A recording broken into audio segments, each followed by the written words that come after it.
Hi everyone, I hope you all are welcome और welcome back to the study spotlight. तो आज हम array start करते हैं। हम एरे की कुछ कॉमन चीज़ें देखेंगे, जैसे उसकी application, limitation, types and representation of array. तो फर्स्ट क्वेश्चन हमारा, what is array? An array is a collection of item. Array collection of items है सेम डाटा टाइप के। इसके अंदर हम जो भी स्टोर करते हैं ना वेरिएबल्स, वो सारे सेम टाइप के होते हैं, या तो सारे इंट होंगे या सारे फ्लोट टाइप्स के होंगे, और ये सारे एलिमेंट्स को कंटिन्यूस मेमोरी लोकेशन में स्टोर करते हैं। It is one of the most popular, बहुत पॉपुलर, बहुत सिंपल टाइप का डाटा स्ट्रक्चर है। इसके जो भी एलिमेंट्स होते हैं, जो भी डाटा होता है हम इसमें स्टोर करते हैं, वो सारे जीरो इंडेक्स से स्टार्ट होता है। Each element in array is assess through it's index. अगर आपने कोई भी एलिमेंट असेस करना है तो आप उसके इंडेक्स नंबर से असेस कर सकते हो। आगे है टाइप्स ऑफ एरे। हमारे पास दो टाइप के एरे होते हैं, वन डायमेंशनल एरे और मल्टी डायमेंशनल एरे। जो वन डायमेंशनल एरे होता है वो सिंगल रो से रिप्रेजेंट होता है, या तो वर्टिकली या हॉरिजॉन्टली। जो मल्टी डायमेंशनल एरे होता है वो रो और कॉलम की फॉर्म में रिप्रेजेंट होता है, एग्जाम्पल मैट्रिक्स। आगे आ जाता है एप्लीकेशन ऑफ एरे, कि एरे कहाँ कहाँ पे यूज़ होता है। जो एरे है वो डाटा को स्टोर करते हैं, जब हम उसको प्रोसेस करवाने के लिए हम एरे का यूज़ करते हैं। फिर आता है implementing data structure such as stack. जब आपने स्टैक या क्यू को इम्प्लीमेंट करना हो तो उस टाइम पे भी हम एरे का यूज़ करते हैं, यानी स्टैक और क्यू की रिप्रेजेंटेशन में हम एरे का यूज़ करते हैं। फिर आता है representing data in table and matrix. जब आपने डाटा को रिप्रेजेंट करना है in the form of table की फॉर्म में या मैट्रिक्स की फॉर्म में, तो उस टाइम पे भी हम 2D एरे का यूज़ करते हैं। फिर आता है create dynamic data structure such as link list and tree. अगर हमने लिंक लिस्ट या ट्री क्रिएट करना है तो उस टाइम पे भी हम एरे का यूज़ करते हैं। तो ये सारी थी applications of array. So next question आता है कि हम 1D एरे को रिप्रेजेंट कैसे करते हैं मेमोरी में, यानी representation of 1D array in memory. तो जो एरे की रिप्रेजेंटेशन होती है वो उसकी डेक्लेरेशन से डिफाइन होती है। डेक्लेरेशन क्या होता है? A declaration means allocating memory of an array of given size. की एरे को मेमोरी एलोकेट करना, जितना उसको साइज गिवन होगा उसका, जब हम कंपाइल टाइम पे एलोकेट करते हैं उस हिसाब से उसको मेमोरी देते हैं। और linear array is a list of finite number of an homogeneous data element. Homogeneous data element क्यों लिखा है इसने? क्योंकि मैं आपको पीछे भी बता चुकी हूँ कि जो इसमें एरे होते हैं, एरे के अंदर जितने भी एलिमेंट्स हैं वो सारे सेम डाटा टाइप्स के होते हैं। डिफरेंट डाटा टाइप्स के एलिमेंट हम एरे में स्टोर नहीं कर सकते। ये मैंने डायग्राम की हेल्प से 1D एरे की रिप्रेजेंटेशन दिखाई है। यहाँ पे मैंने डिफरेंट एलिमेंट लिए, बट वो सारे सेम डाटा टाइप के, इंटीजर टाइप के। तो उन सबको मैंने वर्टिकली रिप्रेजेंट किया और हॉरिजॉन्टली रिप्रेजेंट किया। आप कैसे भी रिप्रेजेंट कर सकते हो। और जो 1 2 3 4 लिखी है काउंटिंग, वो मेरा इंडेक्स नंबर है। अगर आपने कोई भी एलिमेंट को असेस करना, सपोज आपने 87 को असेस करना, तो आप उसका इंडेक्स नंबर लोगे 5। इस हिसाब से आप किसी भी एलिमेंट को असेस कर सकते हो। सो नेक्स्ट क्वेश्चन आता है representation of 2D array. Representation of 2 dimensional array in memory is row major and column major. हम 2D एरे को रो और कॉलम की फॉर्म में, टेबल की फॉर्म में रिप्रेजेंट करते हैं। और 2D array has a type of such as int and string with 2 pairs of square bracket. इसके अंदर 2 पेयर लगते हैं स्क्वायर ब्रैकेट्स के। एक पेयर होता है रो के लिए और एक पेयर होता है कॉलम के लिए। तो इसका जो भी एलिमेंट होता है उसकी रो या कॉलम की फॉर्म में ही रिप्रेजेंट किया जा सकता है। There are 2 main technique of storing 2D array element into memory. 2D array को रिप्रेजेंट करने के 2 टेक्निक्स होती है, रो मेजर, कॉलम मेजर। तो रो मेजर ऑर्डरिंग क्या होती है? In row major ordering all the rows of 2D array, 2D array की जितनी भी रोज होती हैं वो मेमोरी में सेव की जाती हैं। जैसे मैंने एक मैट्रिक्स बनाया हुआ है, इसकी रोज हैं 0 0 0 1 0 2, ये सारी रोज होगी। 0 0 1 0 2 0 ये उसकी कॉलम्स हैं। तो हम क्या करेंगे, पहले सारी रो को रिप्रेजेंट करते हैं और कॉलम मेजर में सारे कॉलम रिप्रेजेंट करते हैं। तो ये है रो मेजर। आप इसमें देखोगे मैट्रिक्स की जितनी भी रोज थी 0 0 0 1 0 2, ये सारी की सारी मेमोरी में सेव हो गई है, स्टोर हो गई है कंटिन्यूस मेमोरी लोकेशन में, मतलब कंटिन्यूसली स्टोर है, लीनियर में स्टोर है। तो इसकी थोड़ी सी थ्योरी डायग्राम के हिसाब से लिखी हुई है कि first row of array stored into memory completely, कि सबसे पहले आपने फर्स्ट रो को स्टोर करना है, then second row, then third row. कब तक करते रहोगे? जब तक आपकी लास्ट रो स्टोर नहीं हो जाती। अब आता है कॉलम मेजर ऑर्डरिंग। तो according to the column major ordering all the columns of 2D array are stored into memory continuously. तो जितने भी उस मैट्रिक्स के कॉलम्स थी 2D एरे की, जो भी कॉलम्स थी उनको हम मेमोरी में सेव करेंगे लीनियरली। तो 0 0 1 0 2 0 ये सारी उसकी रोज थी, सॉरी कॉलम्स थी।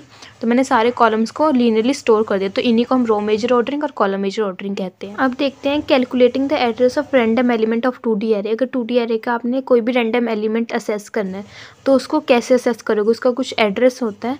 तो due to the fact there are 2 different techniques of sorting 2 dimensional array into memory, दो वही टेक्निक्स हैं, रो मेजर और कॉलम मेजर। तो उनका जो एड्रेस होता है वो भी अलग अलग होता है। दोनों का, रो का अलग एड्रेस होता है, कॉलम का अलग एड्रेस होता है असेस करने का। ये एड्रेस है रो मेजर को कैलकुलेट करने का।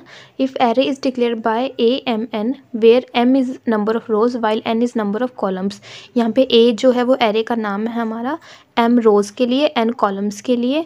Then address of the element, हमारे एलिमेंट का नाम हमने लिया हुआ है एरे I रो के लिए, J कॉलम के लिए। अगर आपने इसका एड्रेस कैलकुलेट करना है तो कैसे करोगे, नीचे लिखा हुआ है array of IJ equals to BA होता है बेस एड्रेस या फिर address of the first element, मतलब पहले एलिमेंट का जो एड्रेस होता है उसको हम BA बोलते हैं, प्लस I है हमारा जो एलिमेंट हमने निकालना उसकी रो, इंटू N हमारे जो कैलकुलेटेड 2D एरे है मैट्रिक्स है उसका column, plus J multiply by size, उस एरे का साइज़ कितना है उससे हम मल्टीप्लाई कर देते हैं।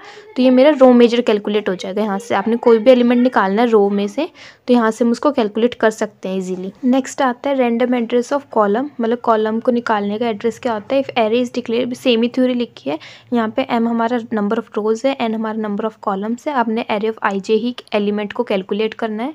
तो इसका एड्रेस बस थोड़ा सा, मतलब मैं पर्सनली बता रही हूँ, मैंने आपको ट्रिक से लर्न किया है।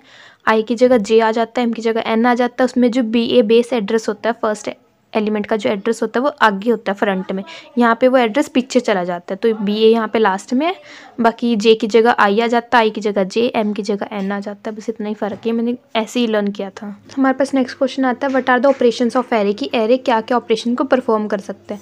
The basic operations in array are insertion, deletion, searching, traversing. हम इसके साथ इंसर्शन डिलीशन कर सकते हैं, सर्चिंग कर सकते हैं, ट्राइवर्सिंग कर सकते हैं। These operations are usually performed to either modify the data।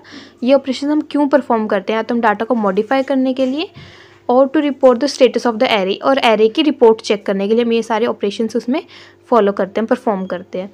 सबसे पहले traversal, processing each element in the list, हर एक एलिमेंट को प्रोसेस करना, जस्ट गो थ्रू करना, वो होते हैं ट्राइवर्सिंग। नेक्स्ट आता है हमारे पास searching, finding the location of the element. आपने कोई भी एलिमेंट फाइंड आउट करना है तो उसकी लोकेशन को ढूंढते हैं, वो होती है सर्चिंग के अंदर। हमारे पास दो टाइप की सर्चिंग होती है एरे के अंदर, linear search and binary search. ये हम आगे पढ़ेंगे, बट अभी के लिए आपने याद रखना है कि दो टाइप की सर्चिंग होती है, ये सिर्फ एरे से ही परफॉर्म होती है। नेक्स्ट ऑपरेशन आता है हमारे पास insertion, adding a new element in the list, कि आपने लिस्ट के अंदर कोई नया एलिमेंट ऐड करना तो होता है इंसर्शन। उसके बाद है डिलीशन, रिमूविंग एन एलिमेंट, आपने कोई एलिमेंट को डिलीट करना है तो वो deletion. Sorting, arranging the element in some type of order, ascending और डिसेंडिंग, अगर आपने एलिमेंट्स को असेंडिंग या डिसेंडिंग ऑर्डर में सॉर्ट करना है तो वो चीज़ होती है सॉर्टिंग की हेल्प से। यहाँ पे 5 तरह की सॉर्टिंग होती है वैसे हमारे सिलेबस में, बट जो एरे के साथ काम करती है वो सिर्फ बबल सॉर्ट है, सिर्फ बबल सॉर्ट ही एरे के साथ काम करती है, बाकी सारी किसी और डाटा स्ट्रक्चर के साथ काम करती है। उसके बाद आता है merging, combining two list into a single list, आपने दो अलग अलग लिस्ट को एक लिस्ट में कंबाइन करना, वो होती है मर्जिंग। नेक्स्ट क्वेश्चन आता है हमारे पास difference between 1 dimensional and 2 dimensional array, 1D and 2D array का डिफरेंस। सो सबसे पहले 1D array, store a single list of element of similar data type, जो हमारे पास सिमिलर डाटा टाइप्स होते हैं एरे के अंदर उसकी सिर्फ सिंगल लिस्ट स्टोर हो सकती है 1D एरे के अंदर, और 2D एरे के अंदर नंबर ऑफ लिस्ट स्टोर हो सकती है।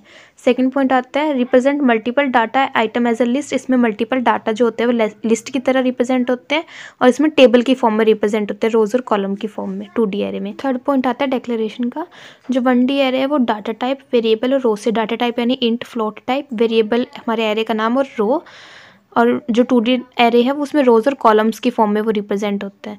फोर्थ पॉइंट आता है डायमेंशन, जो 1D एरे वो 1 डायमेंशन है, 2D एरे 2 डायमेंशनल है।